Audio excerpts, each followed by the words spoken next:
So today, we're continuing our search for the best affordable smoothing plane for the home game woodworker. So far in this series, I've only looked at metallic Bailey-style planes, because I think those are generally the one that everybody should own. But you know what? I need to throw in at least one wooden plane before I wrap this series up. Why do I need to look at wooden planes? Well, because they're awesome. Not only are wooden planes durable, effective, and simple, they're also really lightweight, and they glide smoothly against the wood. They have way less friction and don't require lubrication. So a lot of people who are getting into woodwork should consider having at least one wooden plane in the arsenal. And that brings us to today's plane. This is the Piney Continental smoothing plane. Continental because this plane dominates in countries like Russia, France, Poland, Germany, Estonia, and pretty much every part of Europe that's not England. In England and in America, we're much more likely to find this style, which is called the coffin plane. It's kind of a smooth and sleek design, and it's more familiar to a lot of woodworkers. But if you've never seen the Continental style before, don't let the weird looks fool you. The main thing that makes this plane look so odd is this giant horn in the front. But this horn is a really convenient handle. You grip the plane like this, one hand behind the iron and then the other hand in front of the handle. Because this handle is so beefy and ergonomic, it actually lets you put a ton of force into the plane with your non-dominant hand. Now, having a handle on a plane, that's nothing new. A Bailey-style plane has a front handle, but it's not designed to put a lot of force into it. With this style of plane, you're doing almost all of your pushing with your right arm and just kind of steering the plane a little bit with your left arm. In contrast, when you grab the Continental style plane, you're pushing pretty much equally with both hands. That gives you a lot of control and it equalizes the pushing force. You're not putting nearly as much strain on your elbow. That can be a big help. This plane has a bunch of features that I really like. The main body is European beech, a stable, traditional choice, and it's laminated to a big sole made out of hornbeam. This is an extremely dense, heavy wood that's going to wear very slowly over the years. It's also got a metal strike button in the back here, which means that I can do all of my adjusting with a regular metal hammer. That's really handy. The iron and the chip breaker are really thick and heavy. They look like high quality, but I'm going to have to sharpen and prepare them and give them a try before I'm totally sure. The other thing that's interesting about this plane is that it has a super high pitch. Most of my planes are pitched at 45 degrees, which is called common pitch because it's so common. This plane is pitched at 55 degrees, which should make it a little bit harder to push, but also much better for twisty, interlocked grain on exotic woods or difficult boards. This plane should perform better for difficult planing tasks. The last really interesting thing about this plane is the mouth on it is huge. It is so big that I can look through it and see you. You need to clean your house, by the way. It's getting dirty. And this plane also has a number of features that I'm less excited about. For one thing, it was clearly made with a bunch of milling and shaping machines, and after they did all the rough shaping to the plane, they didn't sand it, and then they sprayed on a coat of some sort of hard gloss lacquer. And that means the grain raised up a lot, and there are a lot of places on this plane where the surface finish is very rough. It's definitely going to give me blisters. They did a bunch of different things to try and round the plane and make it ergonomic, but they didn't do it very thoughtfully. There are a lot of spots on this plane where there are little things that stick out, there are sharp edges, there are corners, and there are a lot of places that just don't feel good in the hand. So what I need to do is just kind of rework the whole plane. I'm going to sand off all of that hard finish. I'm going to use rasps, chisels, and files to work down all of the corners that I don't like, get rid of all the right angles, all the places where it pokes me in the hand. I'm also going to ease all the sharp edges and make them less likely to get chipped during use. Then I'll refinish the whole plane in boiled linseed oil. That's going to allow the plane to breathe and get acclimated to humidity changes really quickly, and it's just going to be a nice, friendly finish for the hand. Once all of that's done, I can turn my attention to the iron and the chip breaker.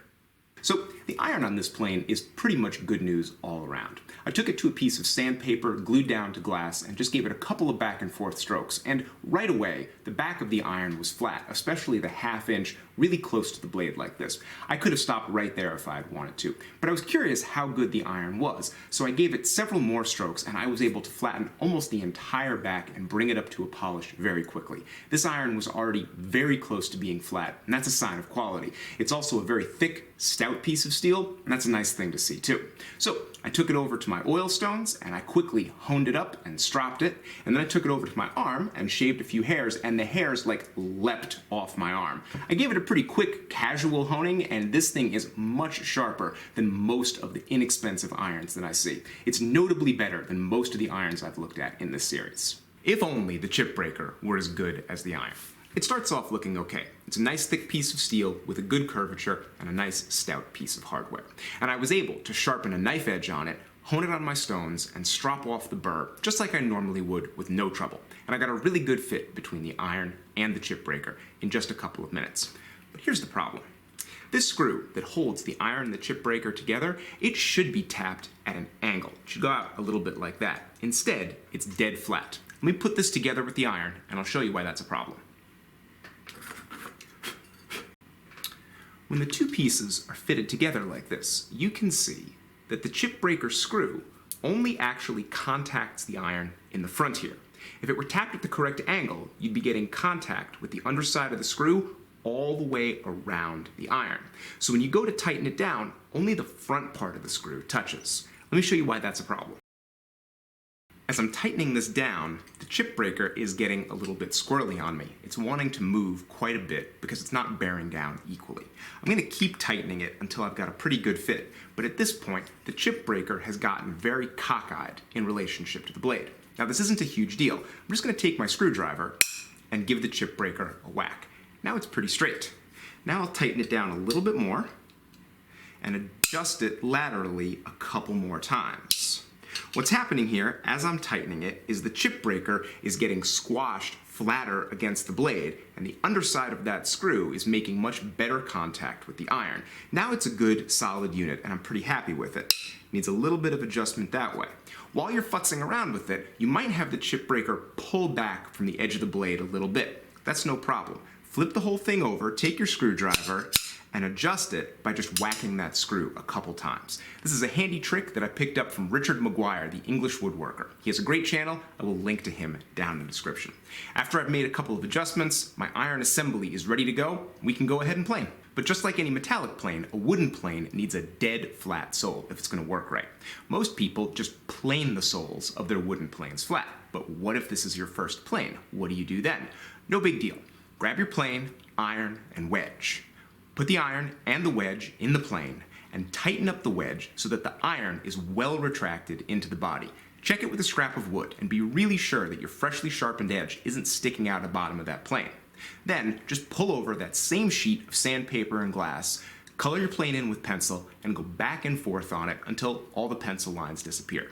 It took me about 5 minutes, and now my plane is dead flat. I should also mention that I bought this plane about 3 weeks ago and just left it sitting in a corner of the shop so it could absorb moisture, get rid of moisture, whatever, and do whatever moving it was going to do. I don't expect this plane to move a lot now that it's fully acclimatized. You might want to let your plane do the same thing.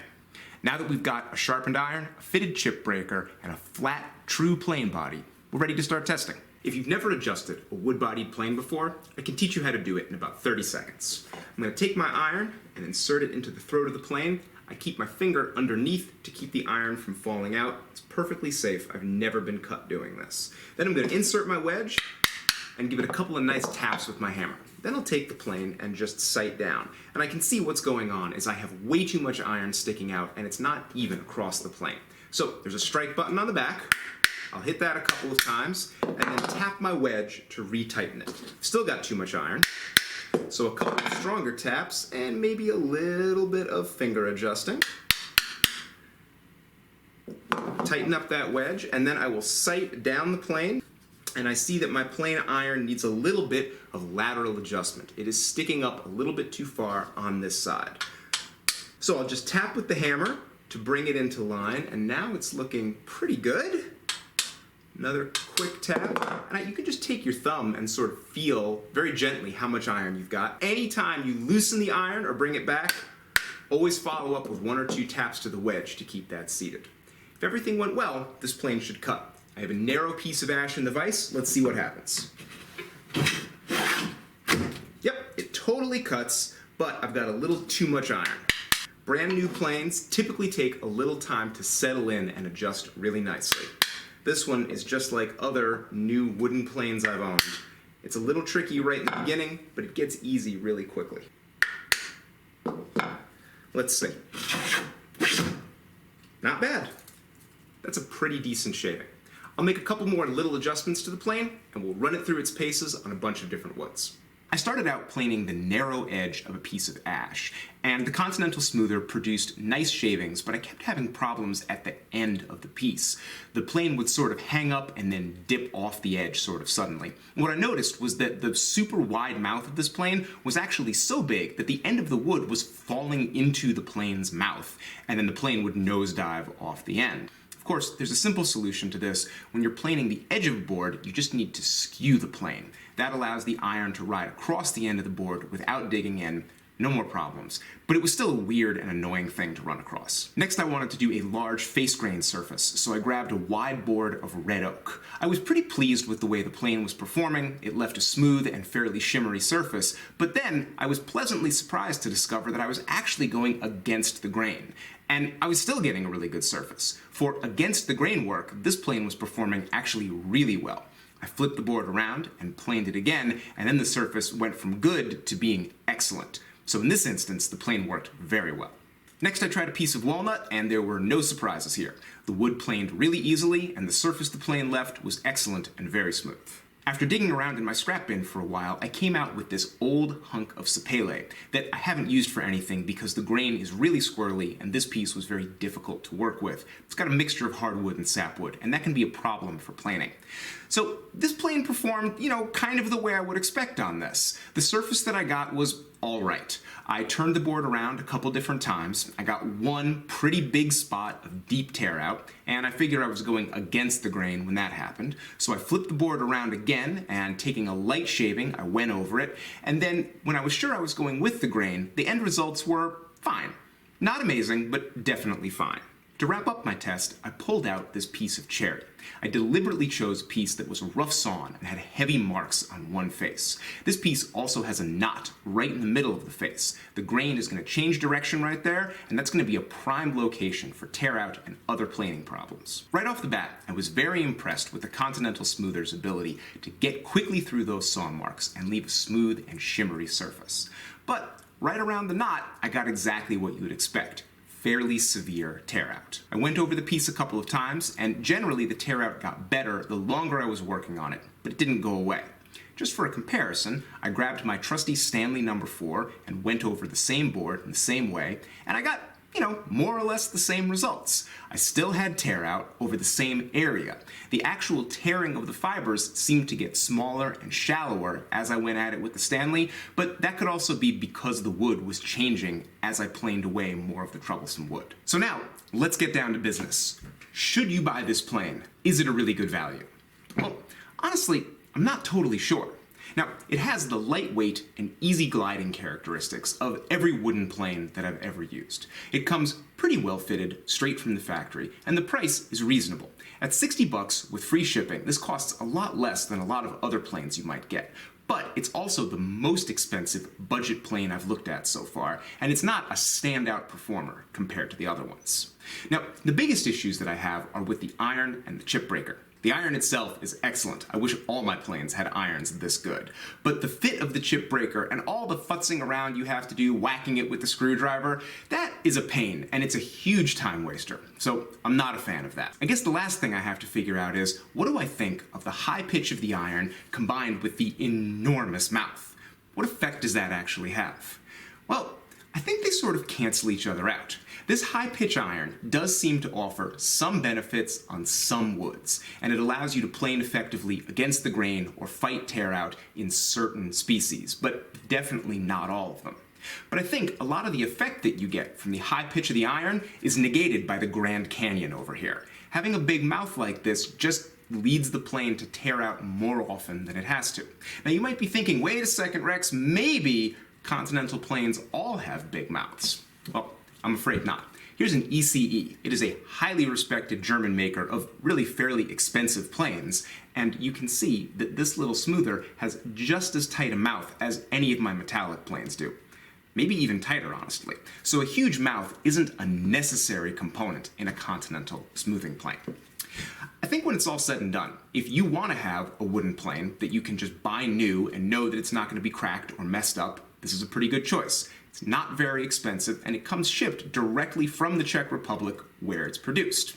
If you live in the European Union, these might be quite inexpensive. If you live in America, you can order these from Amazon, and I have a link down in the description, or there's an American company called Infinity that slaps their name on these and imports them and sells them at kind of a big markup, honestly. They have a whole line of planes that are clearly made by the Piney Corporation. I will link to them down in the description. I have no affiliation of any kind with the Infinity company. Now that I've got this plane figured out, I have looked at a lot of budget smoothing planes, including several that I haven't done videos on. So I think it's about time for my final roundup video, and I expect to have that ready in the next couple of weeks. Make sure you don't miss it. When I release that shootout video, I'm also going to be releasing my guide to buying and restoring budget new smoothing planes. It's going to be a highly detailed, fully illustrated look at everything you need to know to pick the right plane and get it up and running. I'm actually really excited about that thing. I'm already working on it. And just like in every video, I have to thank my patrons. Without my patrons on Patreon, none of this content would be possible. I make these videos full-time, and I do that because of them. If you'd like to support the kind of independent, unbiased, unsponsored content that I do here, go on over to patreon.com/RexKruger and check out the early access, exclusive content, and rewards that I have just for my patrons. I'll be back next week with a brand new video. Look forward to seeing you there. Thanks for watching.